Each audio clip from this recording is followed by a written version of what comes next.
بہت ہی مختصر درس انشاءاللہ رب العالمین سیرت کا. پچھلے ہفتے میں اللہ رب العالمین کی توفیق سے اور آپ نے کیا پڑھ رکھا تھا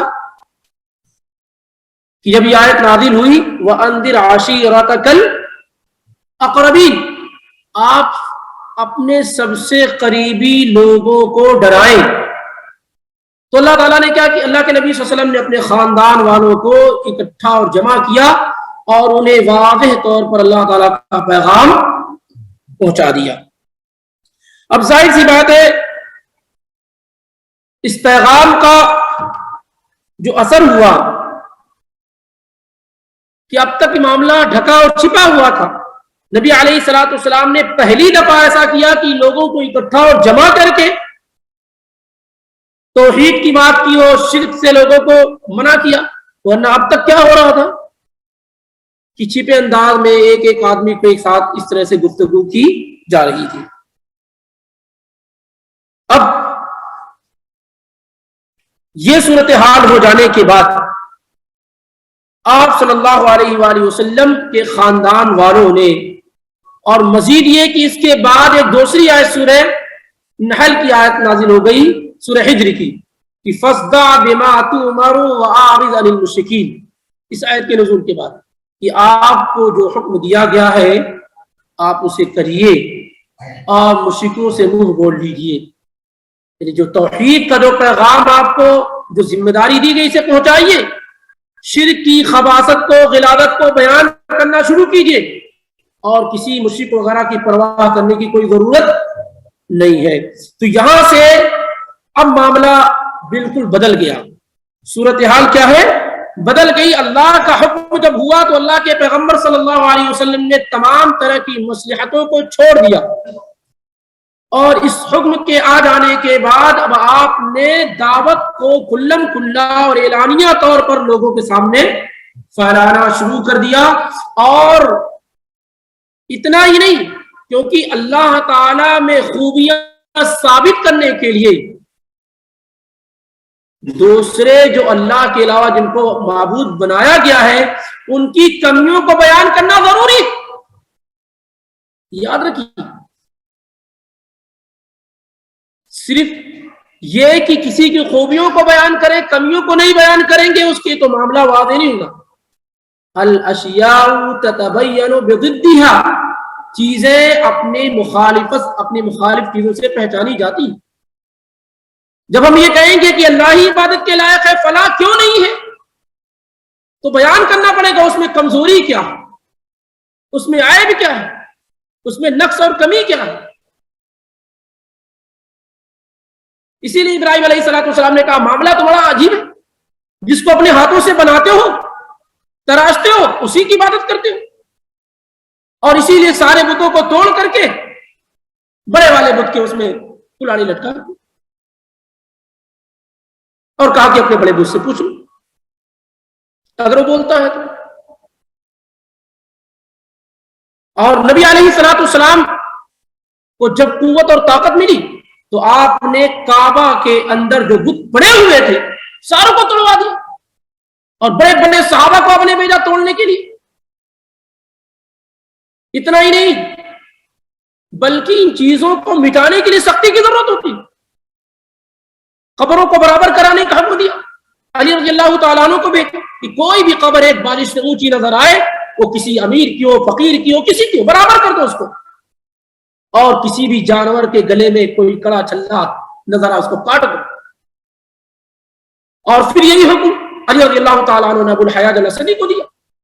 تو یہ کوئی عیب نہیں ہے، شرک کے جتنے بھی راستے سب کو بند کیے جائیں گے. تو اللہ کے نبی علیہ السلام نے صرف یہ پیغام نہیں دیا کہ اللہ کی عبادت کرو، اللہ کے علاوہ کوئی عبادت کے لائق نہیں ہے. اسے بیان کیا، یہیں سے پریشانی شروع. اس لیے کلمہ کیا ہے؟ کلمے میں دو حصہ، لا الہ الا اللہ. لا الہ ایک پارٹ ہے، کوئی بھی عبادت کے لائق نہیں، کوئی بھی معبود نہیں ہے. لات ہے، عزا ہے، منات ہے، ہبل وغیرہ وغیرہ سب الا اللہ، سوائے اللہ کے، سوائے اللہ کے. اب جب یہ حکم مل گیا اللہ کے نبی علیہ السلام کو، تو یہ آواز جو ابھی چند لوگوں کے درمیان تھی، یہ آواز پھیلنی شروع ہو گئی، مکہ سے باہر بھی آواز جانے شروع ہو گئی، مکہ کے باہر کے لوگوں کے اندر بھی یہ بات معلوم ہو گئی کہ ایک نبی اور رسول آیا ہوا ہے جو نبوت اور رسالت کا دعویٰ کرتا ہے، جو کہتا ہے کہ اللہ کے علاوہ کسی کی عبادت نہیں کی جائے گی، وغیرہ وغیرہ ساری کی ساری چیزیں۔ تو اب معاملہ کیا ہے، بگڑتا چلا جا رہا تھا، اور نبی علیہ السلام اللہ کے علاوہ جن لوگوں کی عبادت کی جاتی تھی ان کے شرک کا، ان کے خرافات کا، ان کے باطل چیزوں کا پردہ فاش کرنے لگ گئے، اب بیان کرنے لگ گئے کہ کیا کیا ان میں کمیاں ہیں، اور مثال دے کر کے سمجھاتے تھے کہ یہ کتنے ناکارہ ہیں، کتنے کمزور ہیں، کتنے ویک ہیں، یہ تم پر یہ آفت آتی، یہ مصیبت آتی ہے، کچھ نہیں کر سکتے، ساری کی ساری چیزیں کیا ہے آپ صلی اللہ علیہ وسلم مثالیں دے دے کر کے۔ اب جب ایک زمانے سے لات و عزیٰ اور منات کی عبادت میں گرفتار لوگ جب ان کے خلاف یہ باتیں سنتے ہیں تو آگ بھگولا ہو جاتے ہیں، شدید غصے میں آ جاتے ہیں، اور نبی علیہ السلام کے خلاف کیا ہے سازشیں کرنا شروع کر دیتے ہیں، اور تمام قریش والے مل کر کے ابو طالب کے پاس آتے ہیں جو نبی علیہ السلام کی پشت پناہی کر رہے تھے، نبی صلی اللہ علیہ وسلم کی سیفٹی اور سیکیورٹی کا انتظام کر رہے تھے۔ ان کے پاس آ کر کے کہتے ہیں کہ آپ اپنے بھتیجے کو سمجھا دیں، وہ ہمارے معبودوں کو برا بلا کہتا ہے، آخر آپ بھی تو اسی دین پہ قائم ہیں۔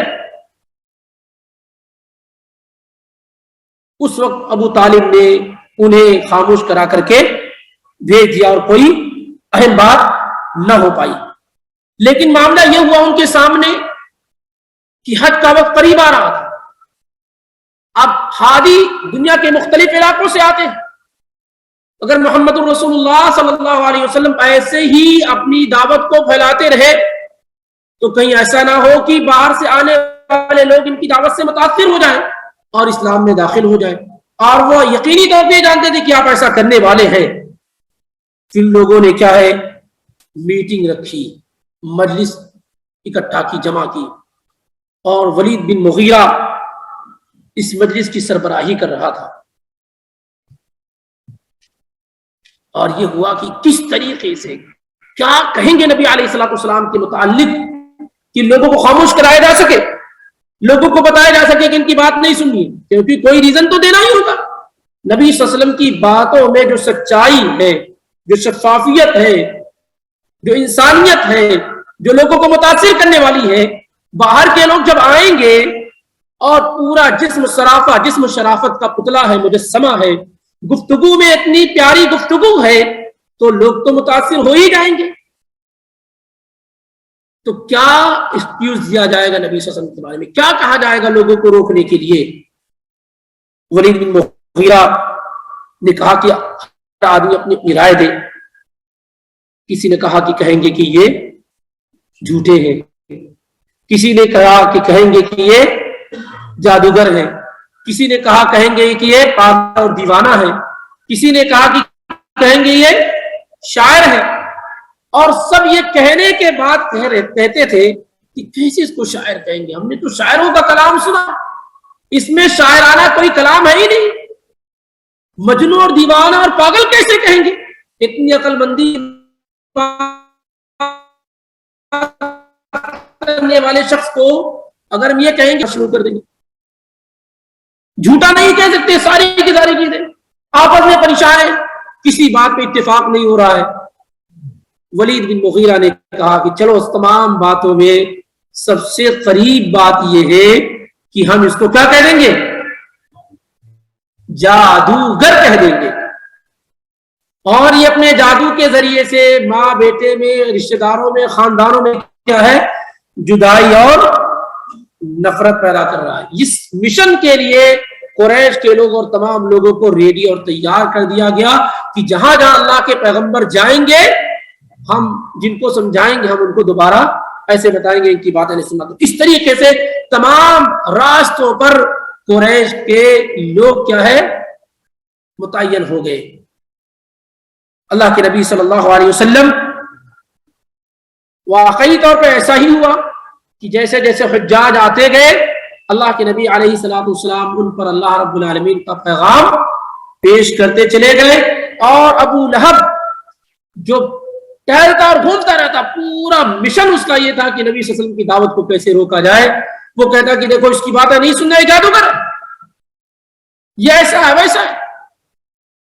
لیکن بہرحال کیا ہے, اس کا یہ اثر ہوا کہ بہت سارے لوگ تو مسلمان ہو گئے, اور پھر پوری دنیا میں جب یہ لوگ گئے واپس حج کر کے, تو یہ پیغام کو وہاں پہنچانا انہوں نے شروع کر دیا کہ ہاں ایک نبی اور رسول آئے. اس لیے بہت سارے لوگ تحقیق کے لیے, جستجو کے لیے, جاننے کے لیے مکہ کی طرف کیا ہے سفر کرنا شروع کر. تو آپ صلی اللہ علیہ وسلم نے حج کے دنوں میں جو پیغام پیش کیا, اس کا ایک بہت بڑا اثر کیا ہے پوری دنیا میں پھیلنا شروع ہو گیا.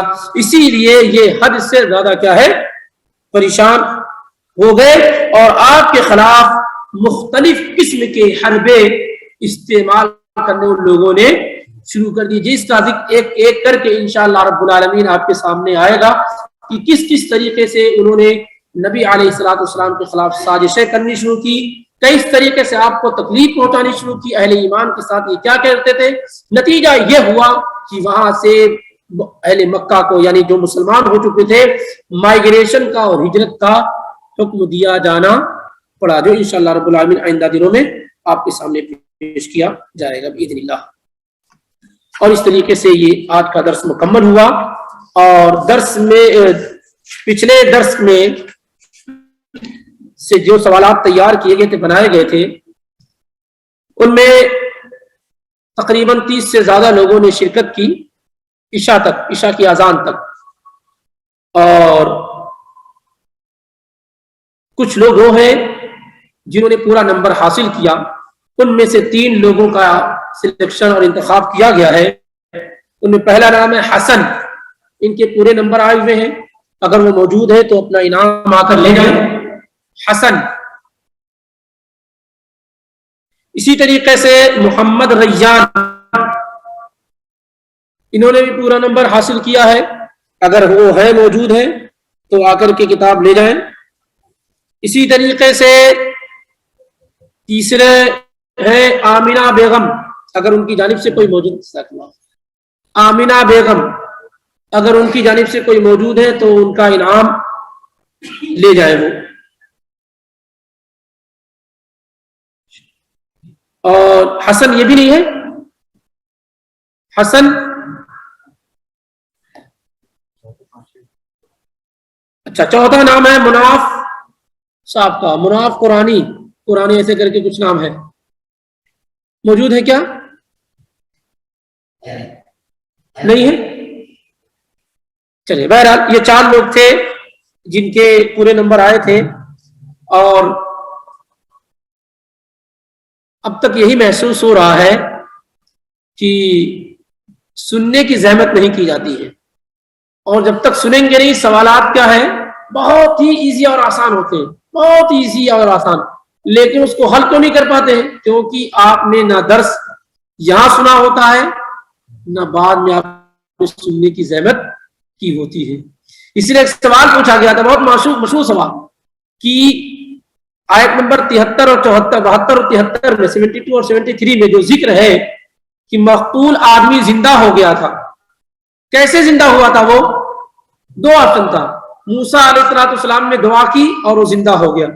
دوسرا آپشن تھا کہ اللہ کے حکم سے گائے کے بعد حصے کو لگایا گیا تو وہ زندہ ہو گیا. تو آپ کو معلوم ہے اکثر جواب لوگوں نے کیا دیا, ایک اندازہ تھا کہ موسیٰ علیہ السلام اللہ کے بڑے پیغمبر ہیں اور انہوں نے دعا کی ہوگی اور زندہ ہو گئے ہوں گے. تو اکثر جواب یہی آیا, جس سے معلوم ہو گیا کہ درس نہ سنا گیا ہے اور نہ سننے کی کوشش کی گیا ہے, اور جنرل نالج پہ جو پرانی معلومات ہے اس پر بھروسہ کیا گیا ہے. تو کوشش کریں کہ کچھ نہ کچھ حصہ کیا ہے سن لے, کم سے کم کچھ چیزیں ذہن میں رہیں گی. ایسے ہی کئی مرتبہ ریپیٹ کیا گیا تھا کہ سورہ بقرہ میں 5 مقامات پر یہ ذکر ہے کہ مردوں کو زندہ کیا گیا اللہ کے حکم سے. اب اگر کوئی آدمی کسی ایک درس میں سنا ہو تبھی کافی ہے، لیکن اس میں بھی غلطیاں خوب ہوئی ہیں، تو کوشش کریں کہ سنیں اور معلومات حاصل کریں. اس سے فائدہ یہ ہوگا کہ جو آپ سیکھ رہے ہیں، سن رہے ہیں، اس سوال و جواب میں اس کو آسانی ہوگی حل کرنے میں. بہرحال تو درس مکمل ہوا اور وقت بھی ہو چکا ہے.